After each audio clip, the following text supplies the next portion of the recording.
नमस्कार। हर हर महादेव। शिव शिव। तो विषय है तामसिक पुराण। आज के वीडियो से आपको दो प्रश्नों का उत्तर मिलेगा। पहला ये कि कुछ पुराणों को तामसिक क्यों कहा जाता है, और दूसरा कि क्या हमें तामसिक पुराणों को पढ़ना चाहिए। बिना विलंब किए आरंभ करते हैं। संहितात्मक स्कंद पुराण के शंकर संहिता में हमें कुछ प्रमाण मिलते हैं। वहाँ स्पष्ट रूप से वचन आता है, वैष्णवानी च चत्वारि तामसानि मुनीश्वरः, अर्थात 4 वैष्णव पुराण जो हैं वो तामसिक पुराण हैं। और वो 4 वैष्णव पुराण कौन से हैं? वैष्णवम, भागवतम, नारदीयम, गारुड़म। विष्णु पुराण, भागवत पुराण, नारद पुराण और गरुड़ पुराण, ये 4 वैष्णव पुराणों को तामसिक पुराण कहा गया है। लेकिन आप ये भी सोच रहे होंगे कि एक तरफ तो हम कहते हैं कि 18 पुराणेषु गीयते वै परः शिवः, 18 पुराणों में भगवान शिव को ही परम कहा गया है। 18 पुराण भगवान शिव की ही महिमा गाते हैं।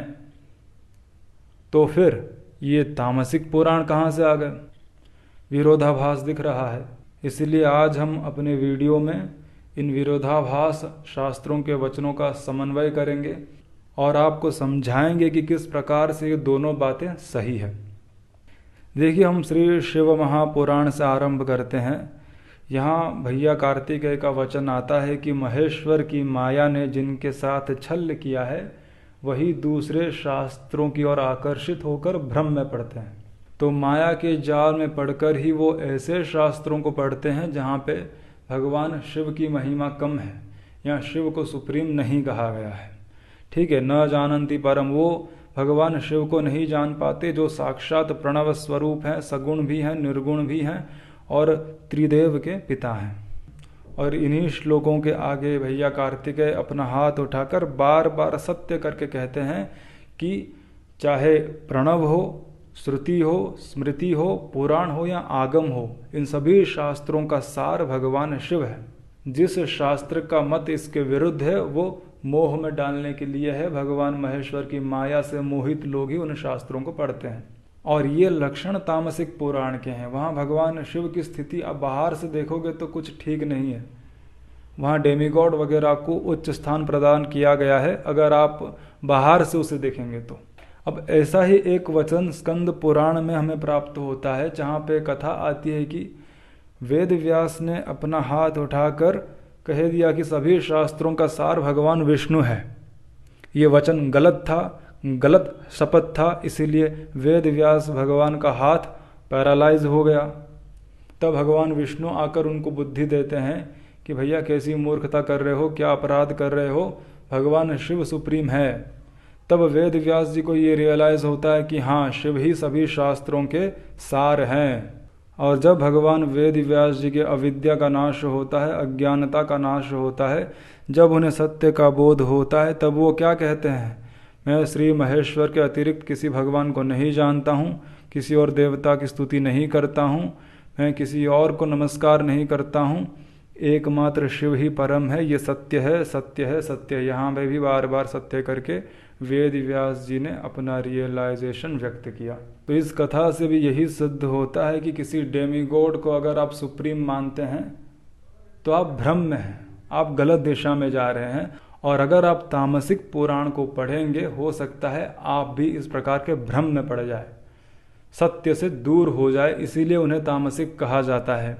अब तामसिक पुराणों को किस प्रकार से डील करना है ये बताएंगे हम आपको आगे। देखो, संहितात्मक स्कंद पुराण के सूत संहिता में, सूत संहिता संहितात्मक स्कंद पुराण का एक महत्वपूर्ण भाग है। इस पे 2 आचार्यों की कमेंट्री है ऐसा पता चलता है, और एक हमारे विद्यारण्य स्वामी जो शंकराचार्य थे उनकी कमेंट्री भी हमें प्राप्त होती है। तो स्कंद पुराण के सूत संहिता में वचन आता है, जिस जिस मूर्ति में भी परम भाव रखकर लोग पूजा आराधना करते हैं वो जाने अनजाने में भगवान शंकर की ही आराधना करते हैं, उनकी ओर ही बढ़ते हैं। सर्वमूर्ति स्वयं साक्षात शिवः सत्यादि लक्षण, सभी मूर्तियों में जो सत्य लक्षण तत्व है वो शिव है। तो आप किसी भी मूर्ति की पूजा आराधना करो, आप भगवान शिव की ही पूजा आराधना करते हैं। और इसी सूत संहिता में आगे क्या कहा गया है, पुराणैहि दशभिः विप्रः प्रोक्तः शंभु तथैव च चतुर्भिः भगवान विष्णु। तो यहाँ पे वचन आ रहा है कि 18 पुराणों में भी 10 पुराण तो सीधे भगवान के शंभु मूर्ति की महिमा गाते हैं, और उसमें स्कंद पुराण आता है जो अपना आप में इतना बृहद है और प्रत्येक पद में माहेश्वर धर्म का वर्णन है। तो अधिकतर श्लोक तो भगवान शिव की महिमा में ही है। उसी प्रकार से 4 पुराण भगवान के विष्णु मूर्ति की महिमा गाते हैं। इस प्रकार से 18 पुराणों के डिवीजन के बाद सूत संहिता में एक वचन आता है कि प्रतिपाद्यो महादेव स्थितः सर्वासु मूर्तिषु। भले ही विभिन्न प्रकार की मूर्तियों के महिमा का गान हो रहा है इन पुराणों में, लेकिन सभी मूर्तियों में, सभी पुराणों में जो प्रतिपाद्य विषय है वो भगवान महादेव हैं। स एव मोचकः साक्षात शिव सत्यादि लक्षणः। यहाँ पे भी वही बात आ गई। भले ही कोई भी पुराण हो, किसी भी भगवान की मूर्ति का वर्णन क्यों ना हो, महिमा क्यों ना हो, उनमें भी जो प्रतिपाद्य विषय है वो भगवान महादेव ही है। उन सब में स्थित सत्य तत्व भगवान शिव ही मोक्ष प्रदायक है। अब आपको थोड़ी समझ आ गई होगी कि 18 पुराण में भगवान शिव की महिमा ही है। जहाँ पे डायरेक्टली भगवान शिव की महिमा है वो सात्विक पुराण है, जहाँ पे इनडायरेक्टली भगवान शिव की महिमा का गान है वो तामसिक पुराण है। साधारण मनुष्य उसमें से ये डिकोड नहीं कर पाएगा कि हाँ यहाँ शिव की महिमा है। अर्थात जो सीधे अपने नाक को पकड़वाए वो सात्विक पुराण है, और जो घुमा फिरा के भ्रम में डाल के टेढ़ा मेढ़ा करके जो उसी नाक को पकड़ा है वो तामसिक पुराण है। बट है सभी शिव की महिमा में ही, इसीलिए आता है 18 पुराणेषु गीयते वै परः शिवः। लेकिन किस प्रकार से 18 पुराणों में शिव की महिमा है? क्योंकि किसी भी मूर्ति का वर्णन हो, किसी भी डेमीगॉड की महिमा का वर्णन हो, वहां पे वास्तव में सत्य तत्व शिव की ही महिमा का गान हो रहा है। अब ध्यान से समझिए तामसिक पुराण है क्या। अभी हमने आपको जितने भी प्रमाण दिखाए उसमें से ये सिद्ध हो गया कि सत्य लक्षण वाला जो तत्व है वो शिव है। शिव सत्य तत्व है। जो सत्य का बोध कराए वो सात्विक ज्ञान, जो सत्य से आपको दूर ले जाए वो तामसिक ज्ञान। ठीक है। अब इन 4 पुराणों को तामसिक कहा गया है क्योंकि अगर बिना गाइडेंस के आप इनको पढ़ेंगे तो आप डेमीगॉड में स्थित हो जाएंगे। उन डेमीगॉड में स्थित जो सत्य तत्व है आप उससे दूर चले जाएंगे। लेकिन अगर इन्हीं पुराण को गाइडेंस के साथ पढ़ोगे तो आपको यहाँ पे भी शिव दिखेंगे। जैसे कि रस्सी में सांप का भ्रम हो जाता है तो वह रस्सी ही, लेकिन अज्ञान की अवस्था में, अविद्या की अवस्था में वहाँ सांप का भ्रम हो जाता है। उसी प्रकार से इनको तामसिक इसीलिए कहा गया है क्योंकि अज्ञान और अविद्या की अवस्था में यहाँ पे हमें शिव नहीं दिखेंगे। लेकिन जैसे ही विद्या की अवस्था होगी, ज्ञान की अवस्था होगी, तो हमें यहाँ पे भी शिव ही दिखेंगे। है तो ये शिव की महिमा में ही, लेकिन जिस प्रकार रस्सी में भ्रमवश सांप दिखता है उसी प्रकार भ्रमवश इन पुराणों में हमें शिव को छोड़कर कोई और डेमीगॉड दिखता है। इसीलिए पहले सात्विक पुराणों को पढ़कर समझने के बाद आपका भ्रम मिटेगा, आपकी अविद्या नष्ट होगी, आप में ज्ञान उदय होगा, और फिर आप जब इन तामसिक पुराणों को पढ़ेंगे तब आपके लिए यही अवस्था होगी। क्या? 18 पुराणेषु गीयते वै परः शिवः।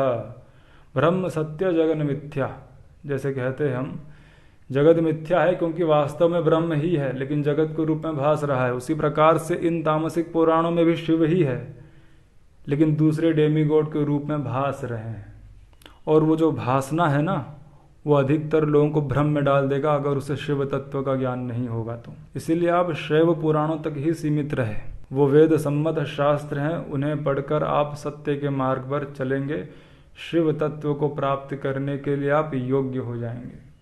जब आप उन पुराणों को समझ लेंगे आपके लिए सारे पुराण शिव की महिमा में हैं, आप ये जाने जाएंगे। तो इसीलिए कोई पूछे क्या तामसिक पुराण पढ़ सकते हैं? पढ़ सकते हैं, लेकिन ये समझ होनी चाहिए कि सारे शिव की महिमा में ही है। जब आपकी इस प्रकार की समझ हो जाएगी तो सात्विक, राजसिक, तामसिक इन प्रकार की किसी त्रिगुणात्मक बातों का आपको कोई फर्क नहीं पड़ेगा। और हर जगह आपको शिव ही दर्शन देंगे, सब कुछ आपको शिवमय लगेगा। ये सृष्टि भी शिवमय लगेगी, सारे पुराण भी आपको शिवमय लगेंगे, कोई डेमीगॉडमय भ्रम आपको नहीं होगा। आशा है कि इस वीडियो से आपको सात्विक तामसिक पुराणों के रहस्य का ज्ञान प्राप्त हुआ होगा। भविष्य में इस प्रकार से भगवान शिव संबंधी ज्ञान को प्राप्त करना है तो हमसे जुड़े रहिए, ताकि लोग आपको भ्रम में ना डाल सके।